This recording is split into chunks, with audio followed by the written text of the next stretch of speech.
he's still not quite beyond delusion yet. When he reaches the state of bodhi, then greed, hatred, and delusion are taken care of. Number 6.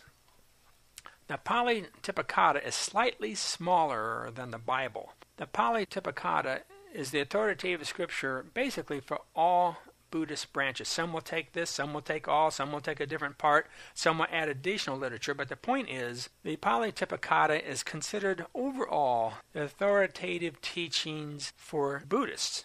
The question is this: it's slightly smaller than the Bible. Is that true or false? That is false. Actually, the Tipikada is approximately 11 times larger than the Bible. Here's a particular example of it right here. It's very, very large in its scope and its material. Pali is a language, and then Tipikada means 3 baskets. And basically, the teachings of the Tipikada is threefold. There's the Vinaya, which is the being set apart in a monastery, advocates, adherents to Buddhism. The Suttas, which are Buddhist teachings. And lastly, the Abhidhamma. That is more of the philosophy, the metaphysics. Once again, the metaphysics is beyond the physical. Let's go to question number 7. True or false? The Mahayana and their Theravada disagree on the existence of a creator, a personal God. Is that true or is that false? Is that really the heart of the difference between these two? The answer to that is false. And the reason for that? Neither branch.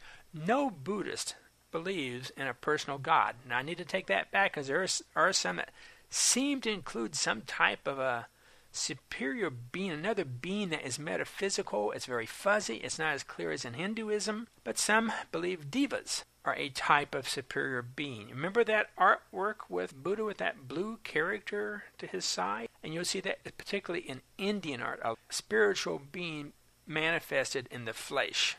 When Buddhism is considered, Western intellectuals have always been open to it. Atheists particularly, or people who are disenchanted with Christianity. And of course the reason, there's no personal God. C.S. Lewis said if he had not become a Christian, he probably would become a Buddhist. Very open to it. And the reason for that, as I've said, it's a philosophy as opposed to a religion. Although, one reason is brought under religion as opposed to a philosophy, because it does deal with life after death. A person dies, they're reincarnated, they come back, they have to live a certain way. When they live a certain way, then when they finally reach the state of Buddha, they become part of nirvana, etc. All of these other factors kind of bring in the idea, wait, this is more than just a philosophy, but there's no God in it. It's a little bit of a hybrid. Let's look at number 8. And I've hinted at this already. Buddhists believe in reincarnation. I've already given you the answer to that, and the answer is true. It's not like Hindu reincarnation. The key difference is that there is no permanence of soul or self. In Hindu reincarnation, which is covered when we get that presentation, the real me inside of my body, after I die, if I have not reached the state that I should be in, I'm reincarnated, but I'm still VL. I can't remember the things that made me what I was. In Buddhism, that's not true. There's no permanence of the soul or self. So the person is reborn, but then it's another person. But the essence, I'm not sure how, the substance of the soul, it's almost like if a soul is considered a whiteboard, when the person dies, it's erased, but the whiteboard is still there. Now it starts out with another person, and there may be remembrances of some sort, a hint or a pull that they need to do better in this life, and the reason for that drive to do better are the faint impressions or results of previous lives. Now, for those of you who would like to watch a Hollywood movie that is not too bad in how it presents Buddhism and the life of the first Buddha, is a movie called Little Buddha. There are flashbacks in this movie from modern days to the life of Buddha himself that you will be able to relate to now, having listened to this. You'll be able to see some of their teaching. Some of the things that are different from Christianity will come out. It's very easy to get a copy of this and watch it. Let's go to number 9.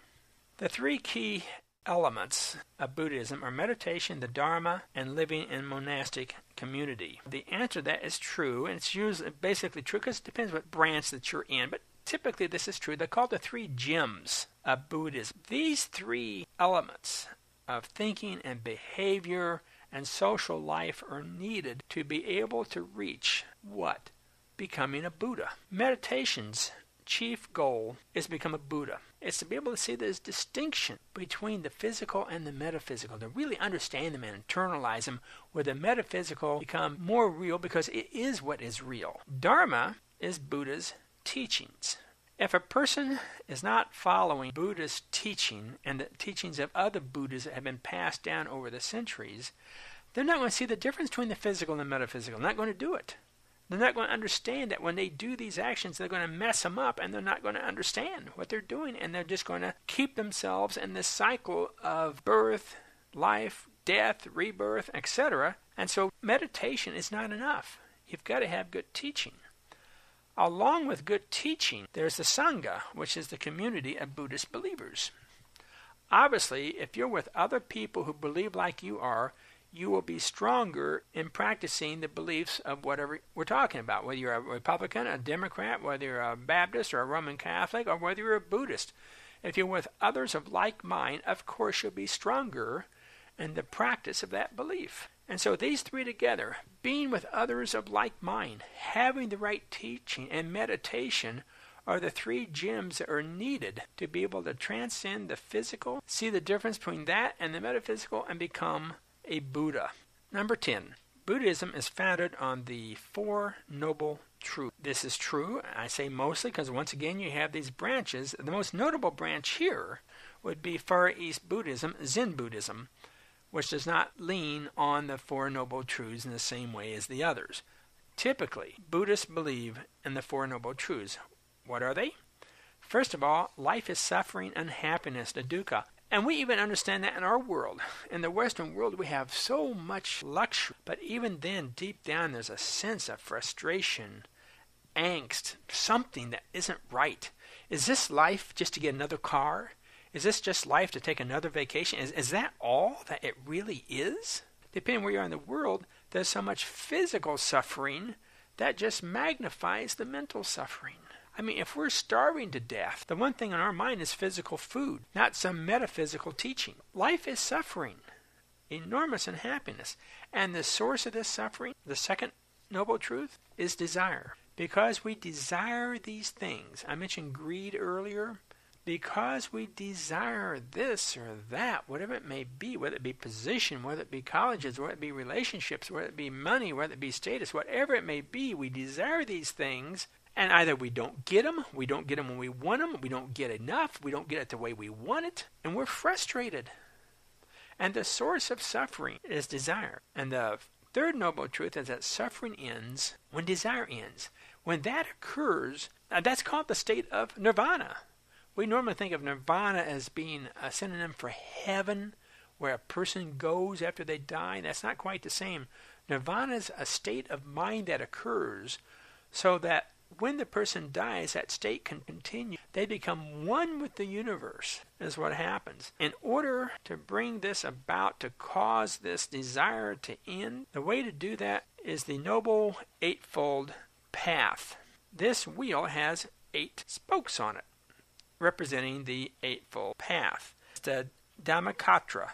In the middle is a symbol that has 3. It's not the yin-yang, which is 2 symbols kind of intertwining. There are 3 in this one. And of course, they're representing the 3 jewels that have been mentioned before. This is called the gangrel. Depending what culture you're in, it may be a different symbol than the wheel, but that's the most popular. On flags, on other type of emblems, the gangrel or the Dhammakatra will be shown. It's a very popular art form for Buddhism. What is the Eightfold